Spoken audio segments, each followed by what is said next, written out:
your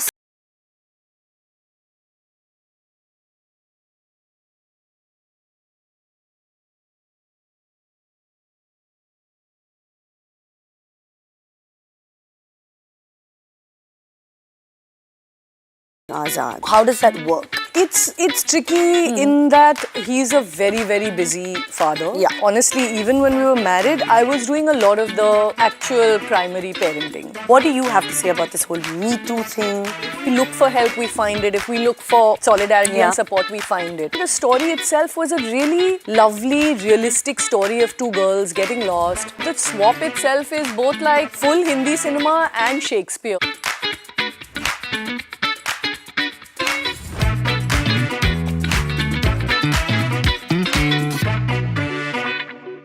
Welcome to What Women Want with Kareena Kapoor Khan, Season 5. Presented by Dabur Gulabri, co-powered by Philips Carmen Steamer and Max Life Insurance. वो कहते हैं ना, you have to be lost to find yourself truly. मेरी आज की guest की कहानी कुछ ऐसी ही है. She's quite often Lapata, but she's found herself. And ladies and gentlemen, she has found herself in India's official entry to the Oscar nominations in the Best International Feature Film category. An ace director-producer and a dear friend, please welcome Hamari not so Lapata, Kiran Rao. Yay! Hey, Kiran! Hi. Welcome to the show, What Women Want.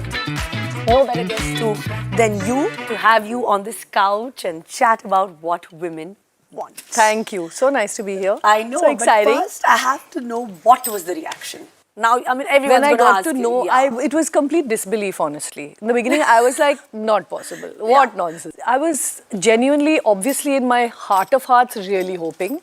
And, you know, every filmmaker wants to be India's entry to the Oscars. Right. But when it actually happened, it took me a minute for it to actually feel like the real truth. And then when I finally kind of accepted it, we were elated. So I think the story, I mean, it was a multi-starrer. There were, you know, so many different characters in the film, but everyone, sabki ek alag kahani thi. So how did you, you know, get into it? How did you write the story? What was the first germ that came in? How did it happen? Lapata ladies, this time. So it actually began with a script that a guy called Biplab Goswami wrote called Two Brides. Okay. And actually the story itself was a really lovely, realistic story of two girls getting lost, one very sheltered, one who has dreams. But I felt in genre needed to be much more funny, had to have humor, satire. Yeah, to make it that it's kind of entertaining also. Yeah, it actually the swap itself is both like, you know, full Hindi cinema and Shakespeare, you know, mistaken identities, you know, swap kind of thing. So I felt ripe with potential to make into a comedy. And so we brought on... It was emotional as well. Yeah. So we did have to work on that. The original story was a little bit more like sort of realistic art house cinema. And so we brought on this wonderful writer called Sneha Desai. Okay. She's an absolute cracker of a writer. She came on and transformed it. Okay. And we developed these characters. Jaya was very different in the original. There was no Manjumai in the original. Also, one thing about the script is that I just feel like, you know, it had a very different kind of an individuality, each character. Yeah, absolutely. You know, what I felt was that, like, one is, it gave us the opportunity to explore women's lives in very different ways. And you sat with the actors as well. Yeah, sat with the actors, sat with the writers. Because when I read the original, you had this pool character, but her arc was not as well defined, where she very subtly finds her, you know, some sort of like an identity for herself within this marriage that she's happy to be in. And Jaya was like completely different in the original, and we wanted this character of a person who's ambitious, who's bright, and dreams are dashed. She finds this opportunity and decides that, you know, why should I lose this opportunity?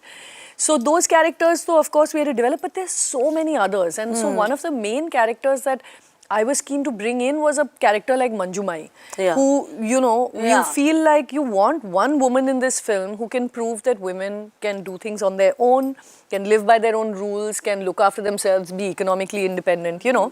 Yeah, and also I just feel so proud that, I mean, most people feel like, our Indian cinema has all, the big super duper stars, and their films are going to, be blockbusters and, go on to make it to a global platform. And here we have our Kiran Rao representing us. Yeah. And a woman, I don't think I can feel prouder. Oh. Or is better, you know what I mean? I feel immensely proud and immensely honored actually, Kareena, because we're a country of so many films. So one to be chosen amongst like 29 films that were in contention. Yeah. And also to be representing women in general. We really, I feel our time came a long time ago, and I'm really happy to be there and, sort of flying our flag in many ways. It's really very exciting, very, very exciting. I feel like this is a film also that leaves you with a nice sense of India also. Absolutely.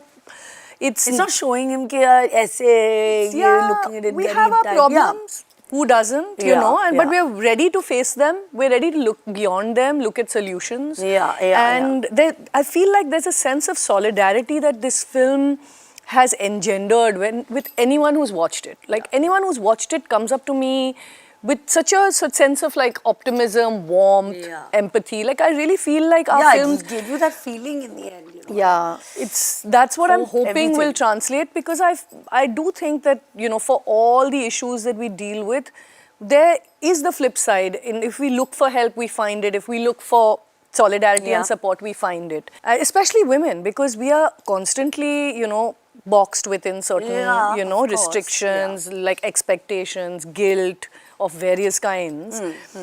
Something that just makes you feel good about yourself or gives you the strength to. And this film, I think, somewhere gave women the strength, no? It gives you that feeling. Yeah, it's amazing the kinds of responses I've had, and from women from very different parts of society. It's not just ki only multiplex watchers have loved it, Yeah.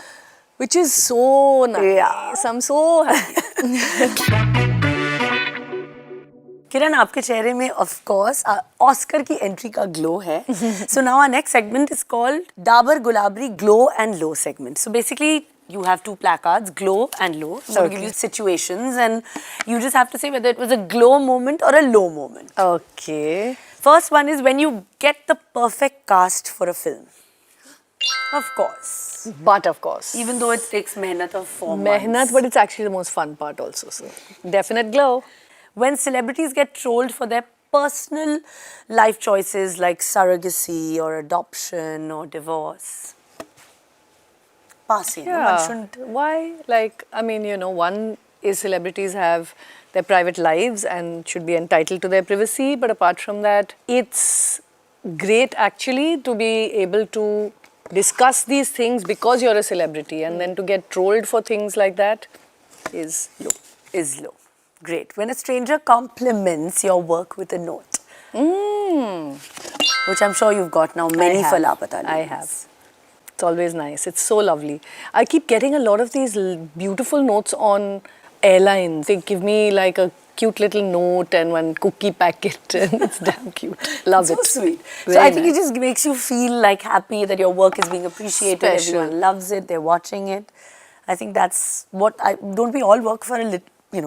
Exactly. You work to be able to touch people and see that smile on their faces when they see you. It feels so special. I know now what stars feel like. Yeah, because you're a star. You get to direct a horror or an action film. Which one would you want to do? Oh, which would I want to do? I thought glow low. No, glow low first also. I think you want to, no? Yeah, absolutely. But I horror? think horror more than action also, but action plus horror would be even nicer. Like lots of exciting things happening together.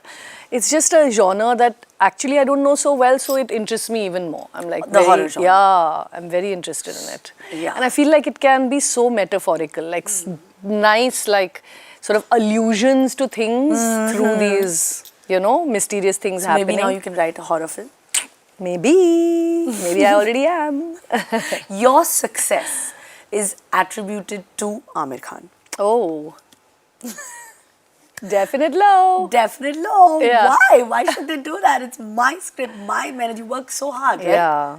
The thing is, I kind of feel it's natural because he's been known for someone who does such quality work. Absolutely. So you would attribute, and I do personally, I attribute a lot of my success in life to having a very supportive and a very bright partner who intellectually matches me, who supports everything I do.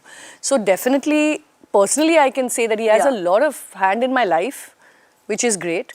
But for other people to sort of attribute anything that I do to him is always, and I think a lot of women are accustomed to having that happen to them. If they, have like such a big force behind them. But I mean, you've broken the mold and you've like proved yourself time and again with, your films. So I think that, it's a definite low. Yeah. It's awful. You get a chance to act in a movie.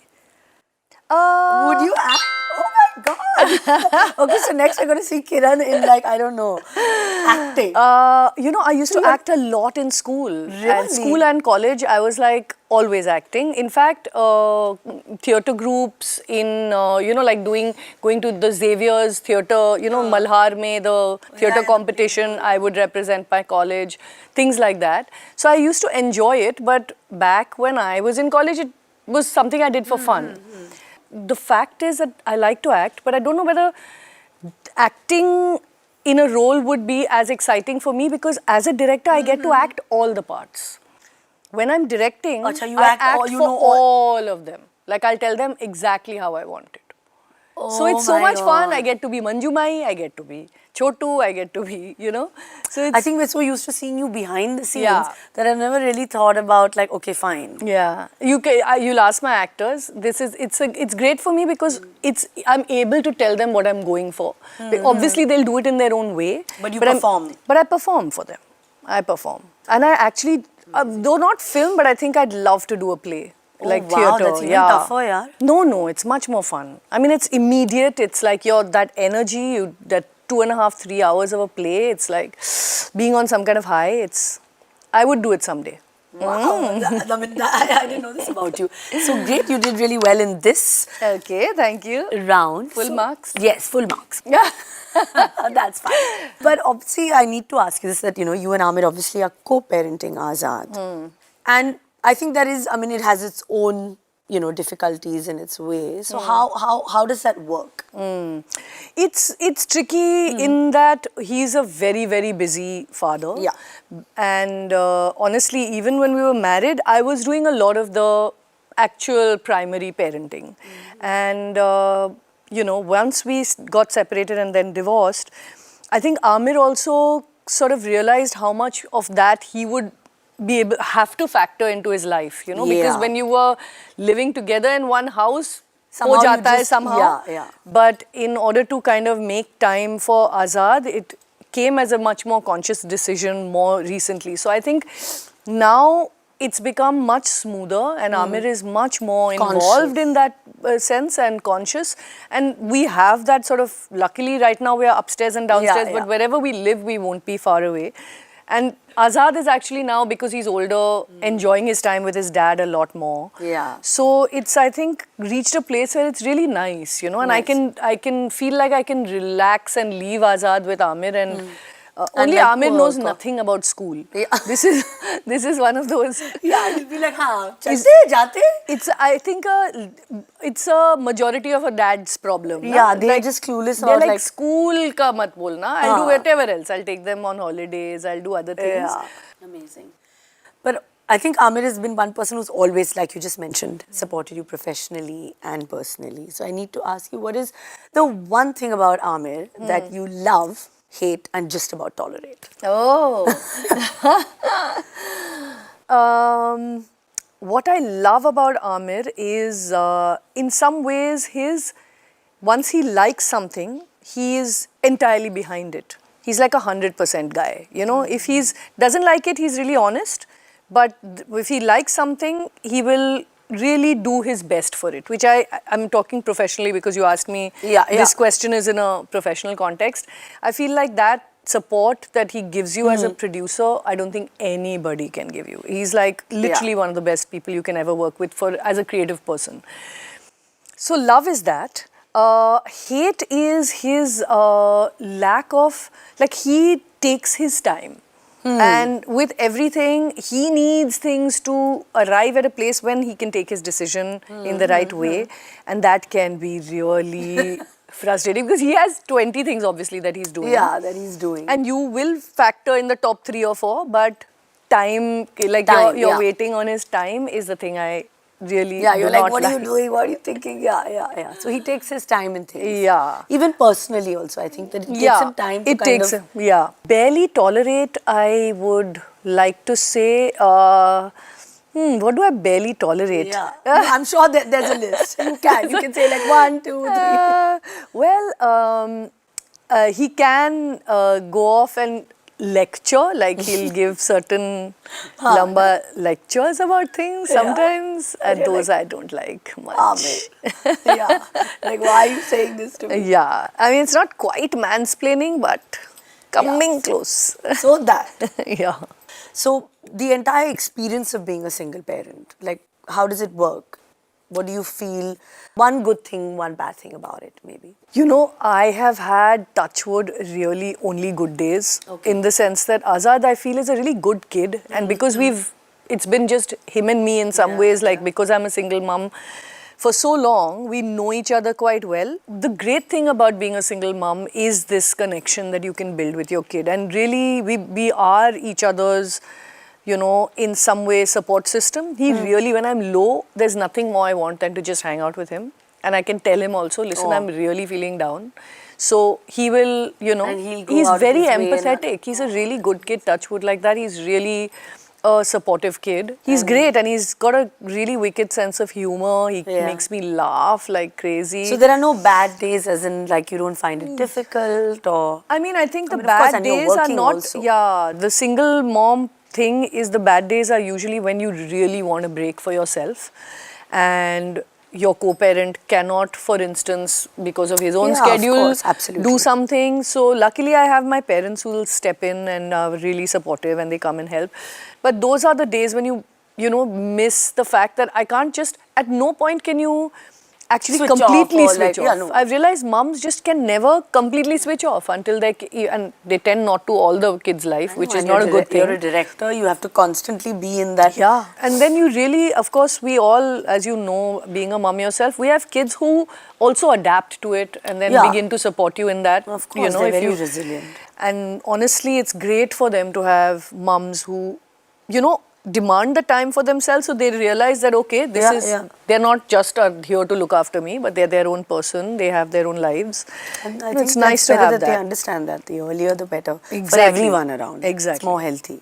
Yeah, I think how we raise our boys is critical because I think that's one of the ways Yeah, absolutely. the world will be nicer to women, you know, because of how women raise Yeah, their and once sons. they see work, I feel they see working mothers, and when they see their mothers go off to work and how hard we, you know, work as well as, you know, our male counterparts, I think they tend to respect that so much more. Yeah. So I it think starts at home. it everything, does the way absolutely start at home. They say, na, children do as you do, not do as you say. Yeah. If you allow people to disrespect you and they see that time and again, it's a kind of the kind of behavior they'll also emulate. But seeing strong women in their lives and seeing, you know, like you said, working women or women with just some sense of boundaries, self-respect, self-care, I think they also grow up like, you know, respecting women. What do you have to say about this whole Me Too thing, which has happened in the Malayalam film industry, and how are we taking steps to make sure that, you know, all of us in Bollywood and us actresses, directors, I mean, today we have assistant directors, female, art department, everywhere. For starters, I want to express full solidarity with women in Cinema Collective. What they did was landmark. They've really, you know, fought the long and hard fight for all of us. For everybody, yeah. And the Hema Committee report proves that we have a long way to go in terms of making working conditions on a film set safe. And I think as an industry, we need to first accept that there are big gaps and we need to close those gaps when it comes to safety, it comes to just gender equity and parity and happy working conditions. And then we can make sort of guidelines, provisions, which I feel are very essential, because we keep talking about how we don't have enough women voices, women directors, women producers, women in positions of power, Right. decision-making positions, and we can't do that unless we make this a welcoming space for women, and women want to be in the industry.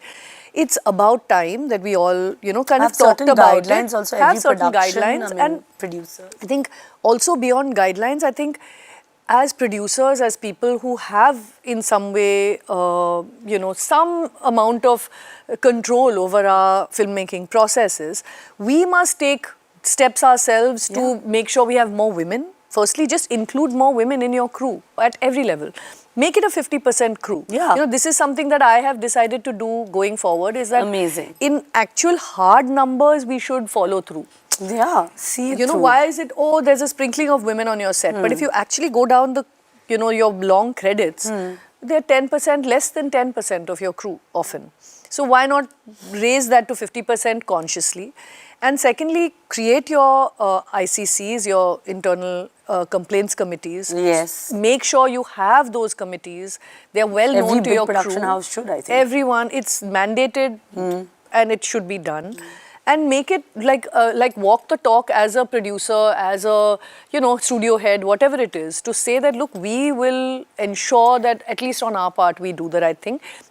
With the guild, we had taken those steps, created, had workshops with producers, basically talked about the guidelines that had been put in place, and I think that it's up to us to do it also. Yeah, it is. To and lead of course, it and do people it. Like, if you have a voice and like you're speaking about it now openly, and that's why this question was imperative for me to ask, so that, people get to at least hear that more women can come and, join, your production house or, different places. We need more of that. We absolutely do. We do. So now we're at the finale of our show. It's very quick and, short and sweet. So amazing talking to you.